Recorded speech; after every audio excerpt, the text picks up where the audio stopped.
இன்னைக்கு நம்ம ஜிபோ பத்தின 3 இம்பார்ட்டன்ட் கொஸ்டின் தான் பார்க்க போறோம். ஃபர்ஸ்ட் கொஸ்டின் பாருங்க. ஜிபோ தொடர்பான சரியான கூற்றை தேர்ந்தெடுக்கவும் அப்படின்னு சொல்லி கொடுத்திருக்காங்க. போப் அவர்கள் தஞ்சாவூரில் வாழ்ந்த பொழுது தமிழ் இலக்கிய இலக்கணங்களை தெளிவுற அறிந்தார். First statement. செகண்ட் ஸ்டேட்மெண்ட் பாருங்க. ஐரோப்பியர்கள் தமிழ் மொழியை கற்றுக்கொள்வதற்காக தமிழ் ஹேண்ட்புக் அப்படிங்கறத ஒன்று வந்து ஜிபோப் எழுதியிருக்காரு அப்படின்னு சொல்லியிருக்காங்க. Third one. ஆங்கில மொழியில் எழுத பெற்றிருந்த தமிழ்நாட்டு வரலாற்றை தமிழில் எழுதி பதிப்பித்தார் அப்படின்னு கொடுத்திருக்காங்க. இந்த 3 ஸ்டேட்மெண்ட்ல வந்து 3மே கரெக்ட் தாங்க.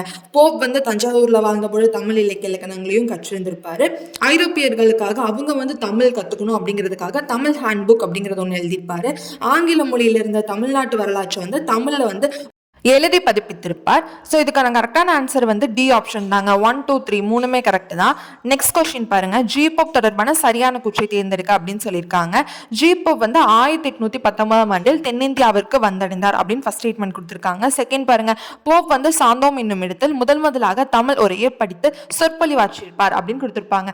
செகண்ட் ஸ்டேட்மெண்ட் வந்து கரெக்ட் தாங்க. ஃபர்ஸ்ட் ஸ்டேட்மெண்ட் பாருங்க. 1819 ஆண்டில் தென்னிந்தியாவிற்கு வந்தார் அப்படின்னு கொடுத்திருக்காங்க. இவர் பிறந்ததே வந்து 1820 தான். அப்படி எப்படி 1819 வந்து இவர் வந்து தமிழ்நாட்டுக்கு வந்திருப்பாரு? அதுக்கு வந்து தப்பான ஆன்சர்.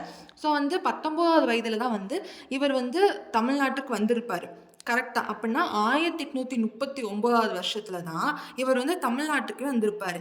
அப்படின்னா இந்த ஸ்டேட்மெண்ட் வந்து தப்பான ஸ்டேட்மெண்ட். செகண்ட் மட்டும் தான் கரெக்டான ஆன்சர். ஸோ இதுக்கான கரெக்டான ஆன்சர் என்னன்னு பார்த்தோம்னா பி ஆப்ஷன் தானே கரெக்டான ஆன்சர். 2 மற்றும் கரெக்ட். இந்த மாதிரிலாம் கொஸ்டினை வந்து கொஞ்சம் ட்விஸ்ட் பண்ணி கேட்பாங்க. ஸோ நீங்கள் தான் வந்து கொஞ்சம் ஞாபகமாக வச்சுக்கணும் அவங்க பிறந்த வருஷம் என்ன ஏது அப்படின்னு சொல்லிட்டு. ஸோ இதுக்கான கரெக்டான ஆன்சர் வந்து பி தான். செகண்ட் மட்டும்தான் கரெக்டு. இப்போ உங்களுக்கான கொஸ்டின் வந்து நான் கேட்குறேன். என்னன்னு பார்த்தோம்னா ஜிபோப் தொடர்பான சரியான கூற்றை தேர்ந்தெடுக்கவும் அதுதான் கொஸ்டின். ஓகேங்களா? திருவாசகத்தை வந்து ஆங்கிலத்தில் வந்து மொழிபெயர்த்திருக்கார்.